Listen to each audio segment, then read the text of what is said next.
Bonjour et bienvenue dans ce dernier épisode sur la série de la communication persuasive. Dans le dernier épisode, nous avons vu les effets de la variation des caractéristiques du message sur le changement d'attitude en situation de communication persuasive. Et dans cet épisode, nous allons terminer la triade source, message, récepteur en nous intéressant aux caractéristiques du récepteur. La première question qu'on pourrait se poser est: y a-t-il des caractéristiques stables au cours de la vie d'une personne qui permettent de déterminer si une personne est de nature plus influençable, plus facile à persuader qu'une autre? Eh bien non. Jusqu'ici, les recherches ont été incapables de faire ressortir un trait d'influençabilité ou quelque chose s'en rapprochant. Il n'y a pas de personne qui de nature est plus influençable qu'une autre. Ensuite, qu'en est-il de l'âge, du sexe? Une personne de 30 ans est-elle plus facile, plus difficile à persuader qu'une personne de 60 ans? Les hommes sont-ils plus crédules que les femmes plus crédules que les hommes? Eh bien, rien de tout cela. Historiquement, des recherches avaient laissé penser que les femmes seraient plus facilement influençables que les hommes. Mais en vérité, ce n'était pas le genre qui était mesuré par ces études, mais bien d'autres variables telles que le niveau d'instruction, la place dans la société, etc., qui étaient complètement confondus avec le genre féminin. Mais en contrôlant correctement ces facteurs, on s'aperçoit que le genre, lui, ne joue aucun rôle dans la nature influençable du récepteur. Et enfin, pour ce qui est de l'âge, de la même façon, on ne trouve aucun effet à partir de l'âge adulte entre l'influençabilité et l'âge. Une caractéristique intrinsèque au récepteur est plutôt stable, qui va avoir un effet sur le changement d'attitude, est un facteur dont nous avons déjà parlé dans l'épisode sur le message. Il s'agit du niveau d'instruction du récepteur. Le niveau d'instruction va bel et bien avoir un effet sur la tendance du récepteur à être persuadé. Mais ce n'est pas un effet systématique, dans le sens où il ne s'agit pas du fait qu'une personne mieux instruite serait moins influençable en général qu'une personne moins instruite. En vérité, cela va dépendre de la nature du message. Un message plus simple aura tendance à plus persuader les personnes moins instruites, et un message plus complexe aura tendance à plus persuader les personnes instruites.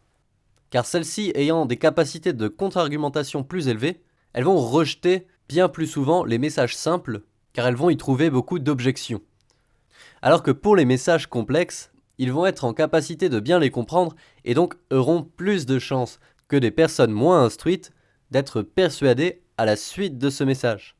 Les personnes moins instruites, elles, vont moins trouver de contre-arguments à un message simple et donc vont être plus souvent persuadées, et elles ont plus de chances d'être lassées par un message complexe qu'elles risqueraient de ne pas comprendre.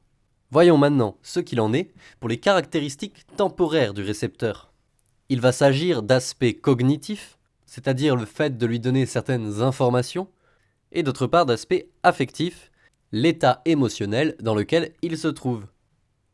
Pour ce qui est de l'aspect cognitif, parlons de l'avertissement. Est-ce que avertir le récepteur du fait qu'on va tenter de le persuader va avoir un effet sur cette persuasion? Pour répondre à cette question, en 1961, Aline et Festinger ont mené une expérience. Le but ici, persuader un groupe d'adolescents de la nécessité d'augmenter les contrôles sur la route afin de diminuer les accidents. La moitié des sujets étaient donc avertis du sujet du message auquel ils allaient être exposés avant de les exposer à celui-ci, et de la position qui allait être défendue dans ce message, position qui était alors inverse à la leur. Et l'autre moitié des sujets n'étaient pas avertis de la nature du message auquel ils allaient être exposés. On leur demandait seulement de se concentrer sur la personne qui allait leur transmettre ce message et de juger les caractéristiques de celle-ci. Comme d'habitude, on relève leur attitude avant l'exposition au message et après celle-ci. Et ce qu'on a observé, c'est que les adolescents qui avaient été avertis ont été 2 fois moins nombreux à changer d'attitude en faveur du message. Cet effet a été expliqué par l'idée selon laquelle le fait d'avertir le sujet lui permet de développer entre-temps des contre-arguments. Il va prendre conscience de sa position actuelle et imaginer comment est-ce qu'on pourrait essayer de le persuader de l'inverse.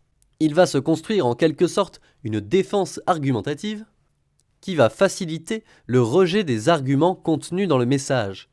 Cette interprétation est d'autant plus appuyée par le fait que l'on remarque que plus on prévient les sujets en avance par rapport au moment où on les expose au message, de la nature de celui-ci et de la position défendue, moins les sujets seront persuadés par celui-ci. Et inversement, plus on les avertit tard, plus ils seront persuadés.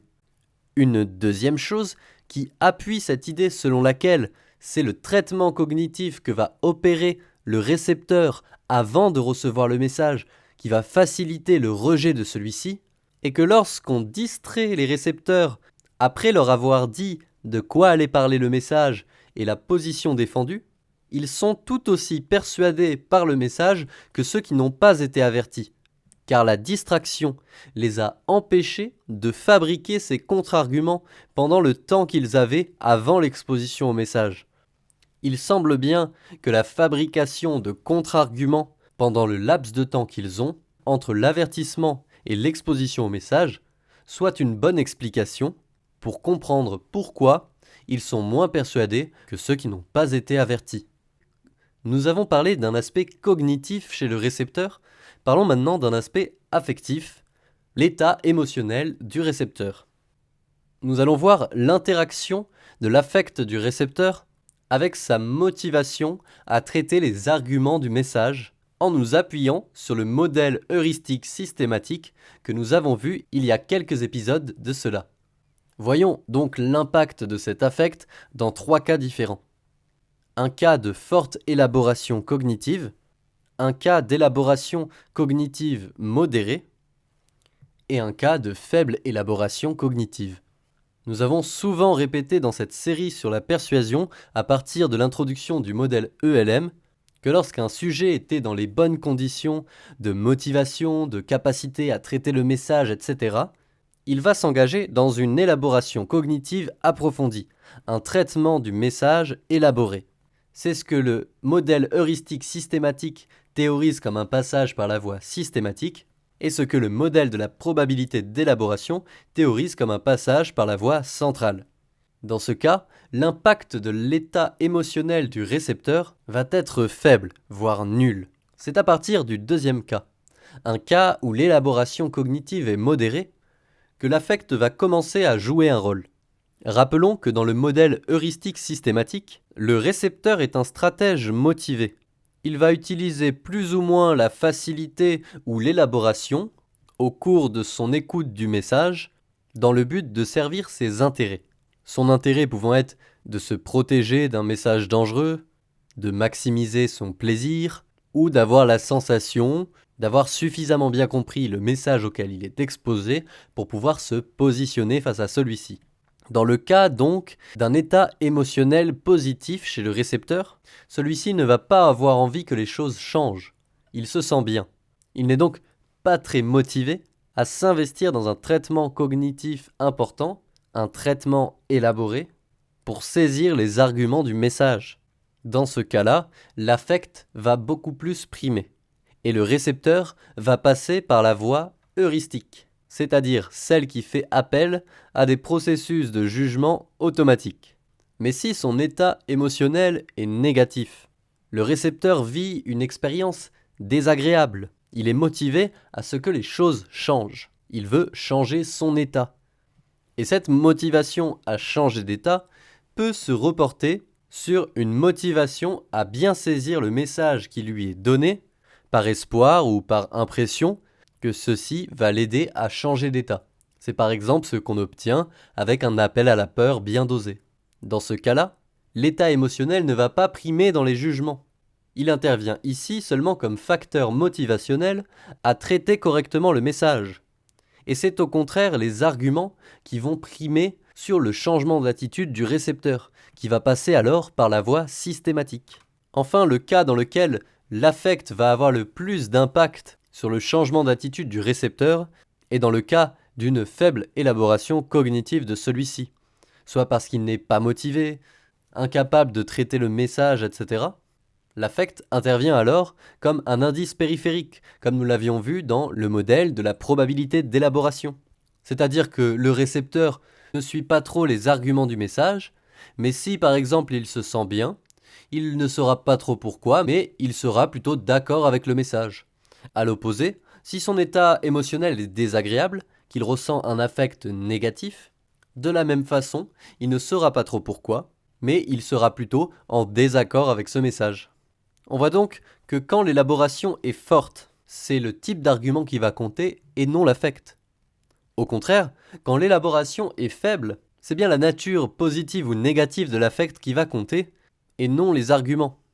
Dans ces deux situations, le type de traitement opéré par le récepteur implique un certain impact de l'affect sur le changement d'attitude.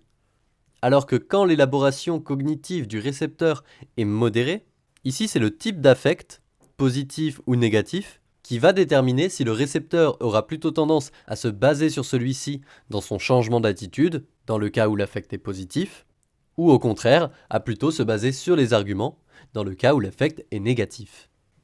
Et nous en avons fini avec cette série sur la communication persuasive. J'espère qu'elle vous a plu. En tout cas, prise de notes, ça continue. Alors faites-nous plaisir, lâchez-vous sur les pouces bleus, les commentaires et les abonnements si vous voulez encore d'autres épisodes. Et n'hésitez pas à nous dire si vous avez des questions auxquelles nous pourrons répondre ou faire des épisodes complémentaires pour essayer de revenir sur les notions problématiques. En tout cas, nous, on vous dit à très vite et bonne chance à tous!